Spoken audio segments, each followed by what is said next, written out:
this video is just going to be me working through and solving some of the homework questions from lesson 7.1 on evaluating limits. So let's look at the first question, question number 7. I added question number 8 because 8 is actually a good question as well. But let's start with question number 7. So it says the limit as x approaches 0 of the sine of 3x over x. Okay, if I could write down, or if I could find sine of 3x over 3x, that's going to be equal to 1. So what I want to do is I do want to introduce a 3 down here. Now again, I can't just decide to put a 3 in my denominator. I have to balance that out by putting a 3 in my numerator. But what's going to happen is this will give me the case that I'm looking for. Sine of 3x over 3x is equal to 1. And remember that the limit of a constant is the constant. So if I want, I could bring that 3 in front and say this is equal to 3 times the limit as x approaches 0 of the sine of 3x over 3x. That will be equal to 1. So this is equal to 3 times 1, which is 3. Let's look at B. Now I'm going to rewrite B, and I'll show you how I'm going to rewrite, or sorry, number 8. I'm going to write that down. So let's write this as follows. Limit as x approaches 0 of the sine of ax times, now this I'm just going to separate it as a second fraction, the sine of bx. Okay?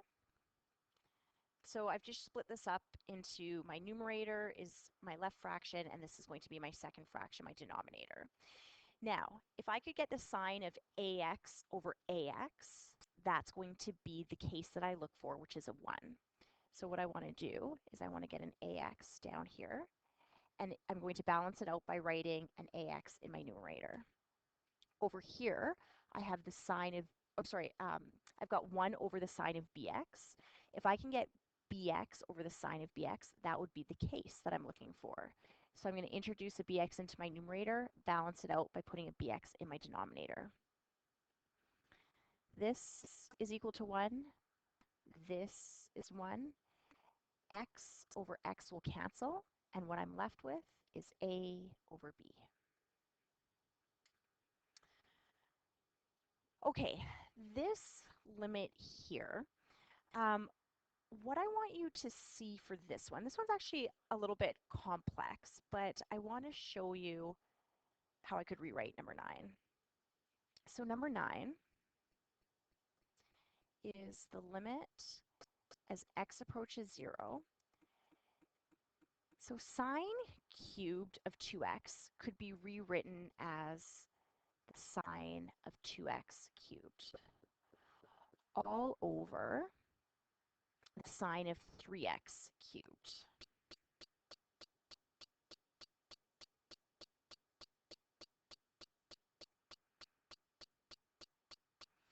Okay, from the properties of limits, remember that when we had the power law, so if I have the limit as x approaches 0 of sine of 2x to the power of 3, that's going to be the same thing as the limit as x approaches 0 sine of 2x over sine of 3x. I could just raise this to the power of 3. Okay, so that's just using the property of limits that we had already gone through. Okay, let's separate this into 2 separate fractions. So the limit as x approaches 0 of sine of 2x over the sine of 3x. I know I'm going to be creating another fraction, all to the power of 3. I want sine of 2x over 2x. That's what I want to achieve. So I'm going to add a 2x here to balance. Sorry, this should be a 3x here. For this one, I want 3x over sine of 3x. So I'm going to balance by putting that there. This is equal to 1. This is equal to 1. X over x will cancel. And what I'm going to be left with is 2/3 to the power of 3. 2 to the power of 3 is 8, and 3 to the power of 3 is 27. So that's how I would do that one. Let's look at number 11. Now, I'm not going to be indeterminate because I don't have a rational. So remember, if you could substitute in, you substitute in. So number 11,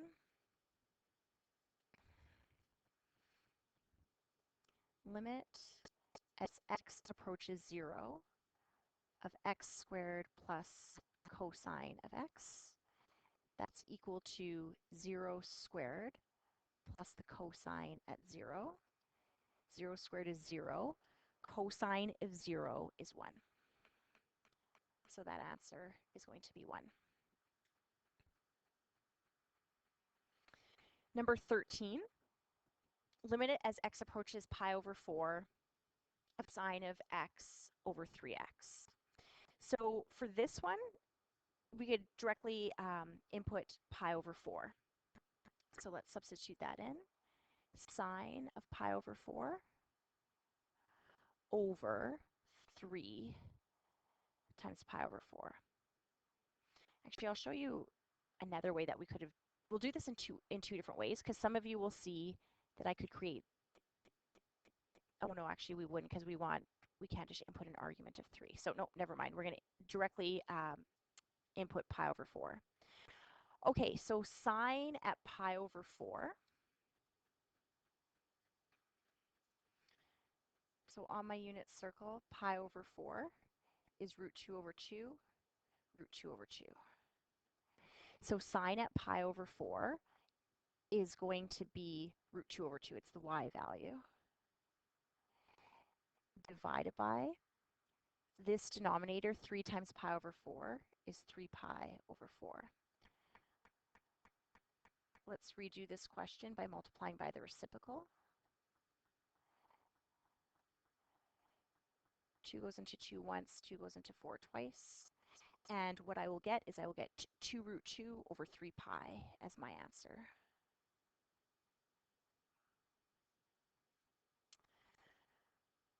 Okay, number 15, sine of 5x over 5. Again, I want to create that case. Actually, no, I don't even need to create that case because I don't have a 0 in my denominator. So let's see what happens when we input a 0. So 5 times 0 is 0 over 5.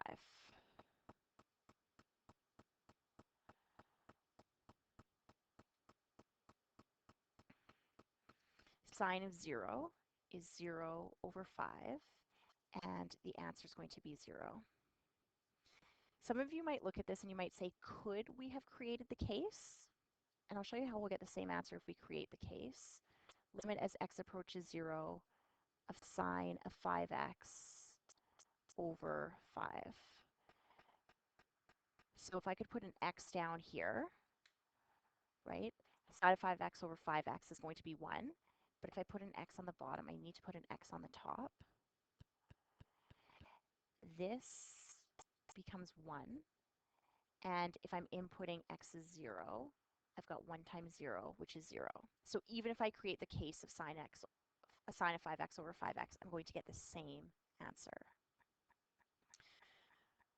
Okay, number 17. So let's look at 17.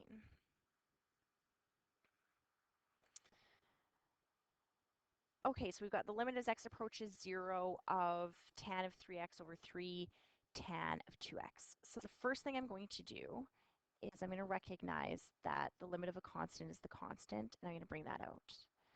So I'm going to say that's equal to 1/3 the limit as x approaches 0 of the sine. Oh, I'm going to then take tan and change that to the sine of 3x over the cosine of 3x.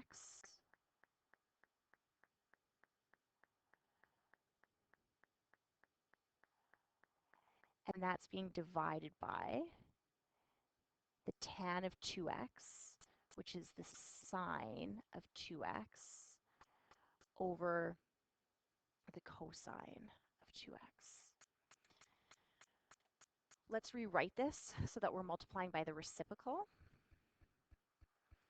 So we would have 1/3 times the limit as x approaches 0 of the sine of 3x cosine of 3x cosine of 2x sine of 2x. Okay, I'm going to rewrite this again into separate fractions. Okay, and the reason why I'm going to write this into separate fractions is because I want to get like the sine of 3x over 3x. And here I got a sine of 2x. I want 2x up top. So let's write our constant, the limit as x approaches 0. Okay, so let's write this guy on top. This is on the bottom. So I'll write that here. Because I want to create, we can only create cases with our sine of x. Cosine of x, you guys, it doesn't matter. So I could put those as one fraction. So I'm going to have up top, I've got the cos of 2x. And on the bottom, I have the cos of 3x. Now, you might be like, well, why doesn't it matter for cosines? Remember, if I put a 0 in here, the cosine at 0 is 1. So we don't make cases for cosine. We only ever make cases for sines. I want to make the case by having sine of 3x over 3x. So I'm going to create a 3x in my denominator, and I'm going to have a 3x in my numerator. I want the case 2x over sine of 2x. So I'm going to introduce a 2x in my numerator and introduce it in the denominator. This is going to give me a 1. This is going to give me a 1.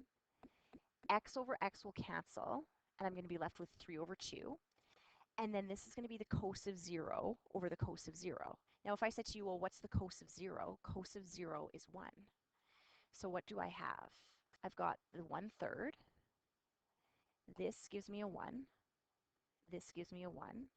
This is the cos of 0 over cos of 0, which is 1 over 1, times 3 over 2. This answer would be 3 over 6,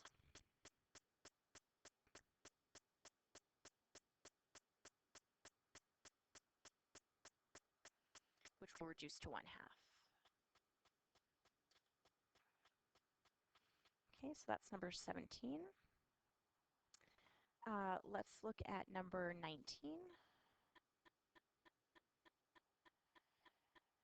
So again, for this one here, we're not going to be indeterminate, so let's plug in the sine at pi over 6.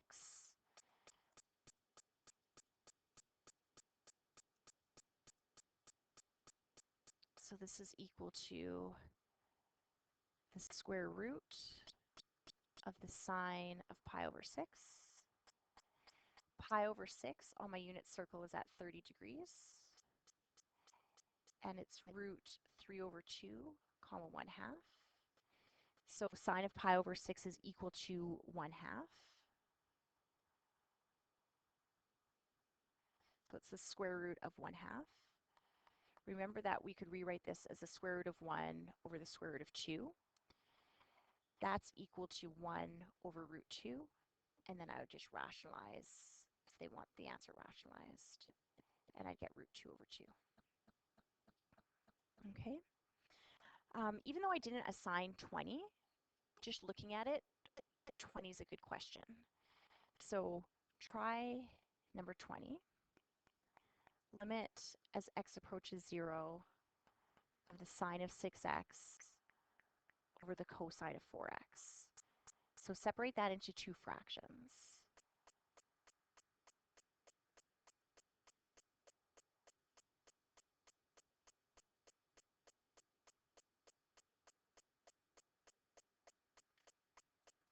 Remember, cosine of 0 is 1. So I don't make any cases with cosine, but sine of 6x, I have 6x on top. I want a 6x on the bottom.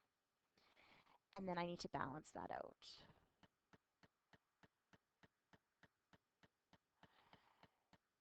This is going to be a 1.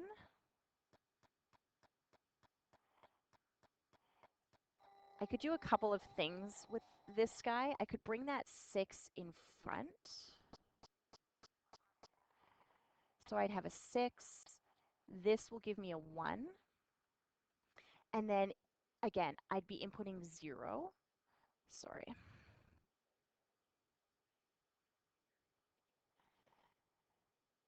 So 0 over the cos of 0, which is 1.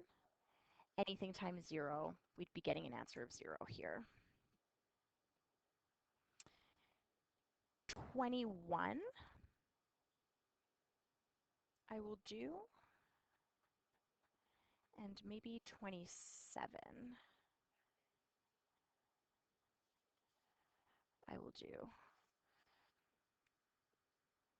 So let's look at 21. 21 would be a conjugate question. We'd be getting indeterminate 0 over 0.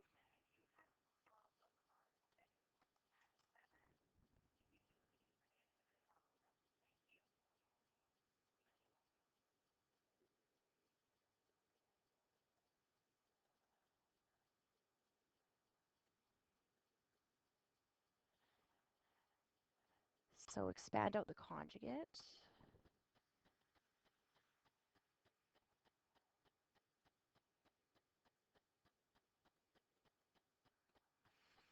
We're going to have a Pythagorean identity in my numerator.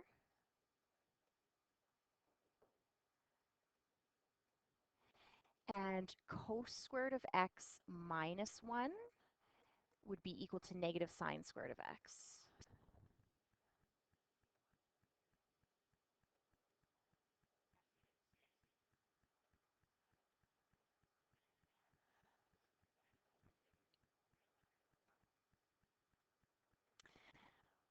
Let's take that constant and put it in front.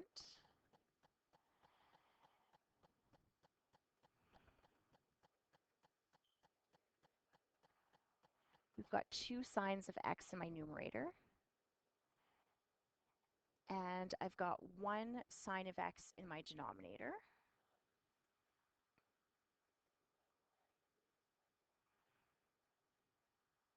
And then I've got cos squared of x plus 1.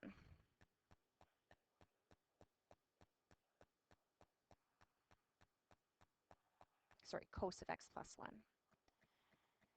Sine of x over sine of x will cancel.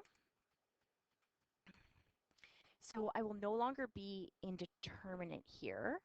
I don't need to create the case here. Like, you could put an x on the bottom and an x on the top.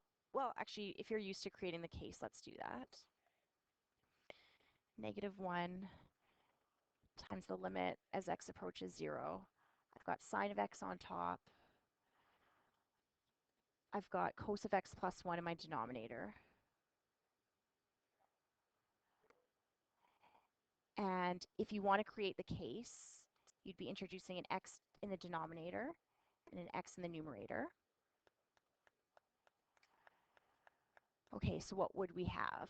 We would have our negative 1, which was our constant. That is equal to 1. This would be 1 over cos of 0. So cosine of 0 is 1. 1 plus 1 is 2. And when x approaches 0, that guy is 0. Everything is being multiplied by 0, so my answer is 0.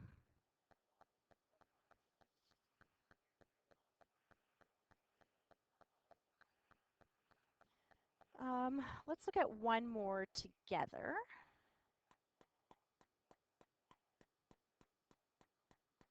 Actually, maybe I will do 25 with you, and I'll do 27. Okay, the limit as x approaches 0 of x over the sine of x over 2. Remember that if I have 5x over sine of 5x, that's the case that I'm looking for to get a 1. If my argument is, so basically as long as this matches the argument. If my argument is x over 2, I could turn this into an x over 2, right? I'm just going to have to balance things. So if I want to turn my argument into x over 2, I've got x over 2 over the sine of x over 2. This is now going to be 1, but again, I divided my numerator by 2, So I'm going to balance that by multiplying this by 2. This constant I'm going to bring to the front. And I will have x over 2 of sine of x over 2. That is the case that will equal 1. So I'm going to have 2 times 1, which is 2. Okay, for 27, 27 looks like it's going to be a Pythagorean identity.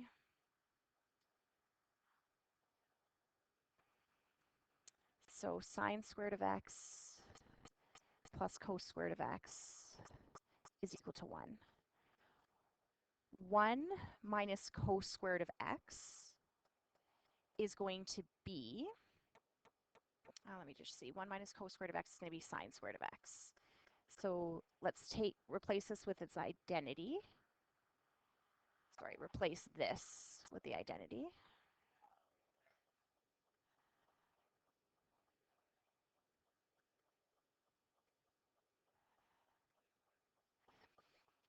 Okay, remember that this is the same thing.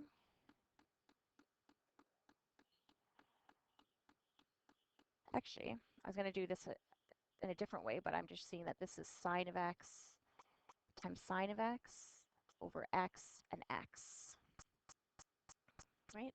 And then x times x, sorry, this is 1, so 1 times 1 is 1. The other way that I was looking at this is I was going to, I'll show you the alternate way I could have solved this. This is the same thing as the limit as x approaches 0 of the sine of x squared over x squared. I have both of these to the power of 2, so I could use my properties of limits to rewrite that to look like the limit as x approaches 0, sine of x over x squared. That we know is 1, so 1 squared is 1. Do not do number 29. You're going to get stuck, and there's something that we don't know yet. The remaining ones, so these ones, again, you might want to look at the work solutions to sort of see what's happening with these ones, but try them. I know that this guy's going to be a conjugate. This one, I know, I'm looking at it, I could see I could factor out an x, right? This one over here, what do we have? 2 sine of x minus double angle of sine. This guy's a double angle of sine, right? So replace that out with a double angle for sine. And 31 is going to be a conjugate question. 31 is going to be the conjugate of the denominator.